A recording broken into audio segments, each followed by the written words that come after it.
everyone, my name's Emma. Today we are talking about spiritual freedom. When it comes to intention and decisions, they go hand in hand. The choices that we make create the world and our reality. So if we make more intentional choices, more intentional decisions, we can see the world that we want. That's what we talk about here on this channel. How can we make all the choices that we make every single day, and we make a lot of them, even better, to actually create a kind of life that we are proud of and want to have? So, spiritual freedom. What does it mean? What can it bring us? And in a world where religion, spirituality, philosophy, morality all seem to exist in this sort of ethereal world, and it's the same thing, it's not the same thing, it's one thing, it's the other, it's the universe, it's God, it's something else. Where can we find freedom in all of this? And when it comes to spirituality, when it comes to understanding who we are on a deeper level, on a level that may not be something that can be explained or rationalized in something as simple as words. The way that we feel when we look at a beautiful bird, or how we feel more at peace when we are in nature versus when we're in a huge crowd and people are yelling and screaming.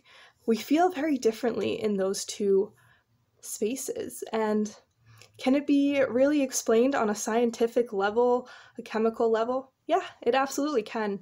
But it can also be explained on a level that may not be something that's easily explained, which to me, spirituality is becoming more closer to things that really aren't as conceivable or easily explained, or even if they can be explained, isn't as easily rationalized. It's this idea of the universe, something bigger than ourselves, something where we exist in accordance with something much greater than the different terms that we have associated with our lives. And we are all much bigger than a job that we fulfill, a family that we're part of, a race, religion, a gender. We're all much bigger than that. But we are so focused on being identified and forcing those narratives onto ourselves and not really being able to move outside of them. So when it comes to spiritual freedom, it can be associated with releasing, at some points, this barrier that has held many of us back. One of my favorite quotes is, "To define is to limit." And to me, to be a spiritual being is one that lives without the limits that others have forced on us.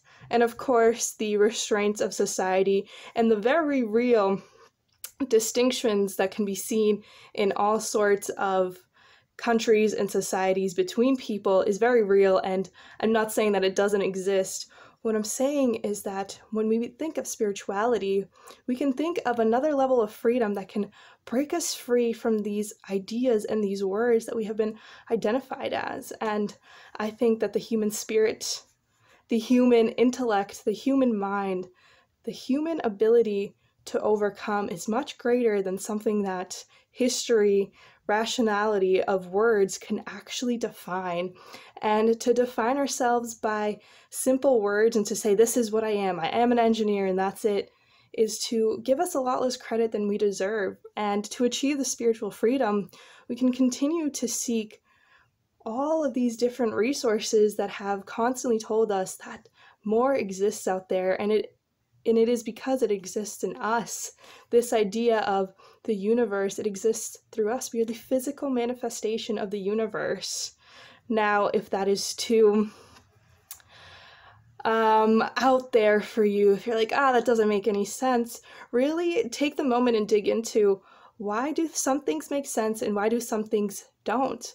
I'll link quite a few videos down below about different ways that we can look at our life and to be spiritually free, to be able to embody these different ideas of what is going on in the world, to be able to identify and choose to identify and to fill different roles, is really this level of understanding that you are much more than anything that anyone else can say, because again, those are words and we are much greater than words.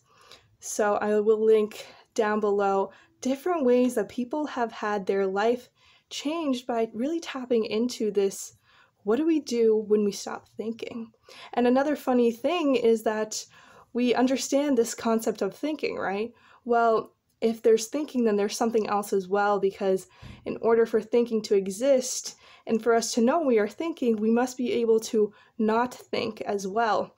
And what does that space look like? What does it mean when we stop forcing an observation on everything that we are seeing and just exist in the present moment? And being spiritually free brings us back to the present, because we can only exist in the present, and we are always focused on the future and the past, yet the present is the only thing that can ever truly exist. So spiritual freedom will give you this sense of the present is here, and everything else that I'm chasing cannot exist. So we have to let the past go. We have to let this belief that the future is holding us back, or we have to go and chase it. We have to become more okay with staying in this moment, being present with the person we're talking to, being present with the book that we're reading, being present with the song that we're listening to, and to stop letting our thoughts get away from us, to stop letting this idea that we are not enough continue to creep up and take over.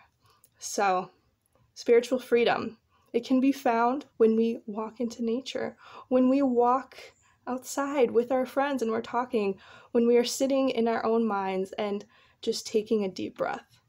We are spiritual beings. We have a human spirit, and let us honor that and cherish it, and to really hold on to what we have always been, which is a part of a world that cannot be defined by different ways that people rationalize this world. So I hope you got something out of that, and then I hope that you come back soon. But until then, I hope that you have an amazing day.